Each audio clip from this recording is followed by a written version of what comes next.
சர்வதேச புது கிருபை திருப்பணிகள் வழங்கும் விண்ணொளி. விண்ணொளி எனும் இந்த 15 நிமிட நேர நிகழ்ச்சியை சனி ஞாயிறு தினங்களில் காலை 7 மணிக்கும் திங்கள் முதல் வெள்ளி வரை காலை 8 மணிக்கும் festaudio.net மற்றும் LTR.fm போன்ற இணையதளங்களிலும் இன்னும் இணைய வானொலியிலும் கேட்டு பயனடையலாம். அத்துடன் விண்ணொளி எனும் அரை மணி நேர நிகழ்ச்சி ஒன்றை வியாழன் மாலை 5 மணிக்கும், விண்ணோசை எனும் 1 மணி நேர ஆராதனை ஒன்றை ஞாயிறு பிற்பகல் 4 மணிக்கும் பார்த்தும் கேட்டும் பயனடையலாம். இயேசு எனக்கு ஜீவன் தந்தாரே, இயேசு எனக்கு ஜீவன் தந்தாரே, இயேசு எனக்கு ஜீவன் தந்தாரே. கரங்களை தட்டுவோமா? இயேசு எனக்கு ஜீவன் தந்தாரே. புது பாடல் நான் பாடி இயேசுவை போற்றி என்றென்றும் வாழ்ந்திடுவே. புது பாடல் நான் பாடி இயேசுவை போற்றி என்றென்றும். Everybody கைகளை உயர்த்துவோம். அல்லேலூயா ஆமென், அல்லேலூயா அல்லேலூயா ஆமென், அல்லேலூயா அல்லேலூயா ஆமென், அல்லேலூயா அல்லேலூயா ஆமென், அல்லேலூயா. ரட்சிப்பு தந்தார் இயேசு, ஆமென். ரட்சிப்பு தந்தார் இயேசு, எஸ் ஃபாதர். ரட்சிப்பு தந்தார் இயேசு, ரட்சிப்பு தந்தார் இயேசு. துதி பாடல் நாம் பாடி இயேசுவை போற்றி என்றென்றும் வாழ்ந்திடுவே. துதி பாடல் நாம் பாடி இயேசுவை போற்றி என்றென்றும் வாழ்ந்திடுவே. Everybody hallelujah hallelujah amen hallelujah hallelujah amen hallelujah hallelujah amen hallelujah hallelujah amen hallelujah. சமாதானம் தந்தார் இயேசு, எஸ். சமாதானம் தந்தார் இயேசு, எஸ். உங்களுக்கு எனக்கும் சமாதானம் தந்திருக்கிறார். சமாதானம் தந்தார் இயேசு, சமாதானம் தந்தார் இயேசு. துதி பாடல் நாம் பாடி இயேசுவை போற்றி என்றென்றும் வாழ்ந்திடுவே. துதி பாடல் நாம் பாடி இயேசுவை போற்றி என்றென்றும் வாழ்ந்திடுவேன். அல்லேலூயா அல்லேலூயா ஆமென், அல்லேலூயா அல்லேலூயா ஆமென். Everybody hallelujah hallelujah amen hallelujah hallelujah amen hallelujah. விடுதலை தந்தார் இயேசு, எஸ். விடுதலை தந்தார் சொல்லுங்க. விடுதலை தந்தார் இயேசு, விடுதலை தந்தார் இயேசு, விடுதலை தந்தார் இயேசு. துதி பாடல் நாம் பாடி இயேசுவை போற்றி என்றென்றும் வாழ்ந்திடுவே. துதி பாடல் நாம் பாடி இயேசுவை போற்றி என்றென்றும் வாழ்ந்திடுவேன். அல்லேலூயா ஆமென் அல்லேலூயா அல்லேலூயா ஆமென் அல்லேலூயா அல்லேலூயா ஆமென் அல்லேலூயா அல்லேலூயா ஆமென் அல்லேலூயா.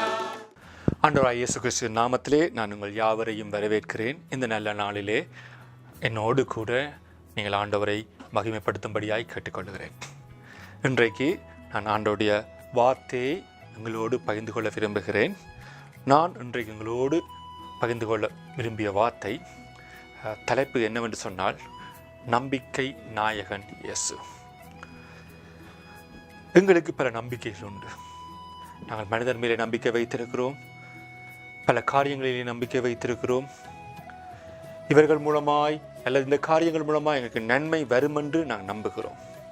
ஆனால் இந்த நம்பிக்கை எங்களை எப்பொழுதும் வெற்றி பாதைக்கு கொண்டு செல்கிறதா, அல்லது நாங்கள் விரும்புகிறது நாங்கள் இவர்களை நம்புகிறதாலே அல்லது இந்த காரியங்களை நம்புகிறதாலே எங்களுக்கு வருகிறதா?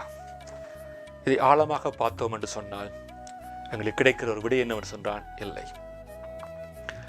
நம்பிக்கை, எங்களுடைய நம்பிக்கை இன்றைக்கு யார் பேரிலே அல்லது எந்த காரியத்தின் பேரிலே இருக்கிறது? நம்பிக்கை என்ற வார்த்தையை நாங்கள் அர்த்தத்தை பார்ப்போம் என்று சொன்னால், அந்த வார்த்தைக்கு அர்த்தம் சொல்லப்படுகிறது, நாங்கள் விரும்புகிறது வரும்படியாய் எங்கள் உள்ளத்திலே திடப்படுத்திக் கொள்கிறது. அதாவது ஒரு காரியம் எங்களுக்கு நடைபெறும் என்று விரும்புகிற வேளையிலே அந்த காரியம் நடைபெறும் என்று சொல்லி எங்கள் உள்ளத்திலே உறுதிப்படுத்துகிறதை நம்பிக்கை என்று சொல்லுகிறோம். அப்படி என்று சொன்னால் நாங்கள் பல காரியங்களை குறித்து நாங்கள் உள்ளத்திலே உறுதிப்படுத்திக்கிறோம். இந்த காரியம் எனக்கு நடக்கும், இந்த காரியம் எனக்கு வரும், இந்த விதத்திலே இந்த உதவி வரும் என்று சொல்லி எங்கள் உள்ளத்திலே சில உறுதிகளை கொண்டு கொள்கிறோம். ஆனால் நடைமுறை வாழ்க்கையிலே இவை எல்லாம் எங்களுடைய நடைபெறும் என்று சொல்லுவோம் என்று பார்ப்போமானால் இல்லை. ஆனால் இந்த வேளையிலே நான் உங்களுக்கு ஒரு உற்சாகத்தை கொடுக்க விரும்புகிறேன்.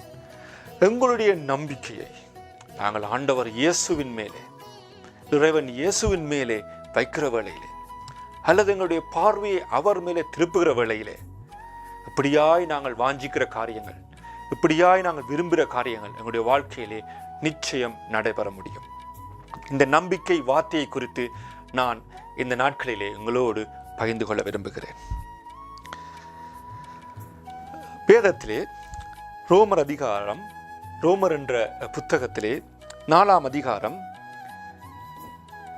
15ஆம் அதிகாரம் 4ஆம் வசனம் இவ்விதமாய் சொல்லுகிறது: தேவ வசனத்தினால் உண்டாகும் பொறுமையினாலும் ஆறுதலினாலும் நாம் நம்பிக்கை உள்ளவர்களாகும்படி முன்பு எழுதியிருக்கிறவையெல்லாம் நமக்கு போதனையாய் எழுதியிருக்கிறது. அதாவது எங்களுடைய நம்பிக்கை இறைவன் மேலே இருக்கும்படியாய் இந்த வேதாகமம் நமக்கு எழுதி கொடுக்கப்பட்டிருக்கிறது. அந்த வேதாகமத்திலிருந்து ஒரு சில வார்த்தைகளை நான் இன்றைக்கு உங்களுக்கு நம்பிக்கை பெருகும்படியாய், உங்களுடைய நம்பிக்கை இறைவன் மேலே இருக்கும்படியாய் நான் சொல்ல விரும்புகிறேன். நீதிமொழிகள் என்ற புஸ்தகத்திலே 22ஆம் அதிகாரம் 19ஆம் வசனத்திலே இப்படியாயிருக்கிறது: உன் நம்பிக்கை கர்த்தர் மேல் இருக்கும்படி இன்றைய தினம் நான் இவைகளை உனக்கு தெரியப்படுத்துகிறேன். உன் நம்பிக்கை கர்த்தர் மேல் இருக்கும்படி நான் இவைகளை உனக்கு தெரியப்படுத்துகிறேன். அதே நீதிமொழிகள் 23ஆம் அதிகாரம் 18ஆம் வசனம் இப்படி சொல்கிறது: நிச்சயமாய் முடிவு உண்டு, உன் நம்பிக்கை வீண் போகாது. நிச்சயமாக முடிவுண்டு, உன் நம்பிக்கை வீண் போகாது. நாங்கள் ஆண்டவர் பேரிலே நம்பிக்கை வைக்கிற வேளையிலே, நாங்கள் ஆண்டவரை முழுவதுமாய் சார்ந்திருக்கிற வேளையிலே எங்களுடைய நம்பிக்கை நிச்சயமாய் வீண் போகாது. அதை வேதாகமம் உறுதிப்படுத்தி சொல்லுகிறது. ஆகவே என்னுடைய அன்பின் சகோதர சகோதரிகளே, நீங்கள் இன்றைக்கு உங்கள் நம்பிக்கையை மற்றெல்லா காரியத்திலிருந்தும் திருப்பி ஆண்டவர் மேலே, இறைவன் மேலே நீங்கள் வைக்கிற வேளையிலே அந்த நம்பிக்கை ஒரு நாளும் வீண் போகாது. எங்களுடைய வாழ்க்கையை நாங்கள் ஒவ்வொரு நாளும் பல பல காரியங்களை எதிர்பார்த்து காத்திருக்கிறோம். இந்த காரியம் நடைபெற முடியுமா, நடைபெற்றால் எவ்வளவு நல்லா இருக்கும் என்று சொல்லி ஏங்குகிறோம். சில வேளைகளிலே சில மனிதர்களை நம்பி இருக்கிறோம். அவர்கள் மூலமாக ஏதாவது உதவி வருமா என்று சொல்லி நாங்கள் காத்திருக்கிறோம். பரவாயில்லை, சில வேளையிலே நாங்கள் மனிதரை நம்பத்தான் வேண்டும். ஆனால் எங்களுடைய முழுவதுமான நம்பிக்கை அவர்கள் மேல் வைக்கிற வேளையிலே, சில வேளைகளிலே அவர்கள் தவறி போகிற வேளையிலே, அந்த நம்பிக்கைக்கு பாத்திரமாய் இருக்காத வேளையிலே நாங்கள் சோர்ந்து போய் விடுகிறோம். அப்படியே உட்கார்ந்து விடுகிறோம். எனக்கு இனி நம்பிக்கையே இல்லை என்று சொல்லி நாங்கள் இருந்து விடுகிறோம். ஆனால் எங்களுடைய நம்பிக்கையை நாங்கள் ஆண்டவர் மேலே வைக்கிற வேளையிலே, இந்த காரியம், இந்த உதவி என் ஆண்டவர்னாலே வர முடியும் என்று சொல்லி அவருக்குள் காத்திருக்கிற வேளையிலே நிச்சயமாய் எங்களுடைய தெய்வம் அந்த நம்பிக்கைக்கு ஒருபோதும் துரோகம் செய்ய மாட்டார். நாங்கள் நம்புகிறது நிச்சயமாய் அவராலே வரும் என்று சொல்லி வேதாகமம் உறுதியாய் எங்களுக்கு சொல்லுகிறது. சொல்லுவார்கள், நாள் யானைக்கு பலம் அதன் தும்பிக்கை என்று. ஆனால் எங்களுடைய பலம் என்ன தெரியுமா? நாங்கள் ஆண்டவர் மேல் வைத்திருக்கிற நம்பிக்கை. ஆகவே இன்றைக்கு நீங்கள் எல்லாரும் உறுதிப்படுத்திக் கொள்ளுங்கள், எங்களுடைய நம்பிக்கை எங்கள் ஆண்டவர் மேலே இருக்க போகிறது என்று சொல்லி. எங்களுடைய 100 விதமான நம்பிக்கை, அரைகுறை நம்பிக்கை அல்ல, தேவைக்கு ஏற்ற நம்பிக்கை அல்ல, அல்லது இன்றைக்கு நம்பிக்கை வைத்து நாளைக்கு நம்பிக்கை இழந்து போகிறதல்ல. முற்று முழுவதுமாக அவரை சார்ந்திருந்து, என் ஆண்டவர்னால் தான் எனக்கு மீட்பு உண்டு, என் ஆண்டவர்னால் தான் எனக்கு காரியங்கள் நடைபெற முடியும் என்று முற்று முழுவதுமாய் அவரை நம்புகிற வேளையிலே ஆண்டவர் நிச்சயமாய் உங்கள் நம்பிக்கைக்கு பதிலளிப்பார். நீதிமொழிகளில் சொன்னது போல நிச்சயமாக முடிவுண்டு, உன் நம்பிக்கை வீண் போகாது. உன் நம்பிக்கை கர்த்தர் மேல் இருக்கும்படி இன்றைக்கு நான் இவைகளை உங்களுக்கு சொல்லுகிறேன். ஆகவே இந்த வழியில் என்னோடு கூட ஒரு சிறு ஜெபம் செய்வோமா? எங்களுடைய நம்பிக்கையை ஆண்டவர் மேலே வைக்கும் பொருட்டாக உங்கள் உள்ளங்களை ஒருமுகப்படுத்துவோமா? என் அன்பின் தேவனே, நம்பிக்கைக்கு பாத்திரமானவரே, ஒருபோதும் எங்களை கைவிடாதவரே, நாங்கள் நம்புகிறதை எங்களுக்கு தருகிறவரே, எங்கள் நம்பிக்கைக்கு பாத்திரமாய் நடக்கிறவரே, இந்த வேளையிலே நாங்கள் உம்மை நோக்கி பார்க்கிறோம். எங்கள் நம்பிக்கையை உங்கள் மேலே வைத்து உங்களிடத்திலே எங்களை அர்ப்பணிக்கிறோம். எங்களுடைய நம்பிக்கை ஆண்டவரே உங்கள் மேல் இருப்பதினாலே எங்களுடைய வாழ்க்கையிலே நிச்சயமாக எல்லா காரியங்களிலும் வெற்றியாக முடிய போகிறது. நாங்கள் சிறப்பாக வாழ்ந்திருக்க முடியும். ஏனென்றால் நாங்கள் நம்புகிறவர் என்னார் என்று அறிவோம். நாங்கள் நம்புகிற ஆண்டவர் இந்த உலகத்தை படைத்தவர், எங்களை அதிசயமாக படைத்தவர், எங்களை பிரமிக்கத்தக்க விதமாக படைத்தவர். ஆகவே அவர் எங்களுக்கு எல்லா காரியங்களையும் செய்வார். ஆகவே அப்படி நீங்கள் செய்ய போகிறதுக்காய் உங்களை இப்பொழுதே நான் நன்றி செலுத்துகிறேன்.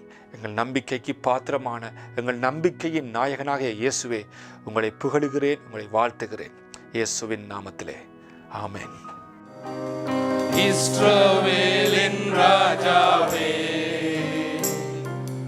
என் தேவனாம் கர்த்தரே, நான் உம்மை வாழ்த்துகிறேன், நான் உம்மை வாழ்த்துகிறேன். நன்மைகள் நினைக்கிறேன், நன்மைகள் நினைக்கிறேன்.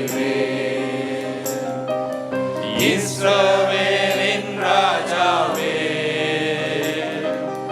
என் தேவனாம் கர்த்தரே, நான் உங்களை வாழ்த்துகிறேன் ஆண்டவரே, நான் உம்மை வாழ்த்துகிறேன். நன்மைகள் நினைக்கிறேன், நன்மைகள் நினை. எல்லாரும் இயேசுவை நோக்கி பார்ப்போமா?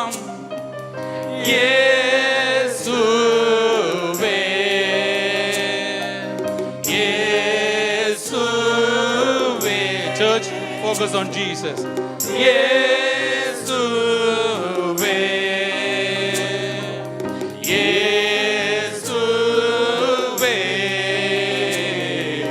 நன்றி நன்றி நாதா, அளவில்லா அன்புக்காக, அளவில்லா அன்புக்காக. எஸ் ஃபாதர், நன்றி நன்றி நன்றி நாதா,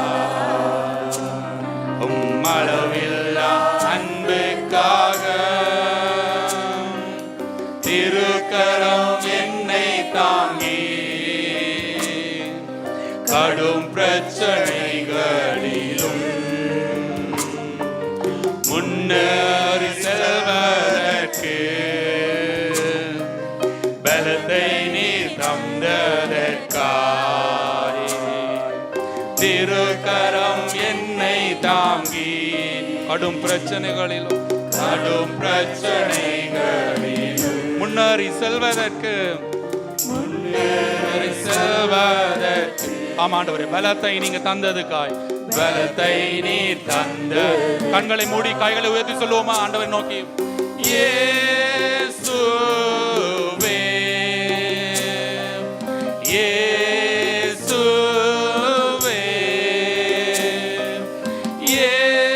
இயேசுவே, இயேசுவே. நன்றி நன்றி நாதா, அளவில்லா அன்புக்காக. நன்றி நன்றி நாதா, அளவில்லாத அன்புக்காக, அளவில்லா அன்புக்காக. எதிர்க்கிறவர் முன்பிலும் தள்ளினவர் மத்தியில் பந்தியாயத்தப்படுத்தி. நல்லது நேயர் சகோதர சகோதரிகளே, மீண்டும் நாளைய தினம் இதே நேரம் மற்றும் ஒரு விண்ணொளி காலை சிந்தனையில் சந்திப்போம். உங்களுடைய கருத்துக்களை எம்முடன் பகிர்ந்து கொள்ள அல்லது உங்களுக்காக நாம் பிரார்த்திக்க வேண்டும் என விரும்பினால் 004486463419 என்னும் இலக்கத்துடன் தொடர்பு கொள்ளுங்கள். மீண்டும் சந்திக்கும் வரை கர்த்தர் தாமே உங்கள் ஒவ்வொருவரையும் ஆசீர்வதித்து நடத்துவாராக என்று வாழ்த்துக்கள் கூறி நன்றியோடு விடை பெற்றுக் கொள்கின்றோம். ஆண்டவர் பார்த்து சொல்லுவோமா? இயேசு. எஸ், ஆமா ஆண்டவரே, உடைய அன்புக்காய் நன்றி ஆண்டவரே.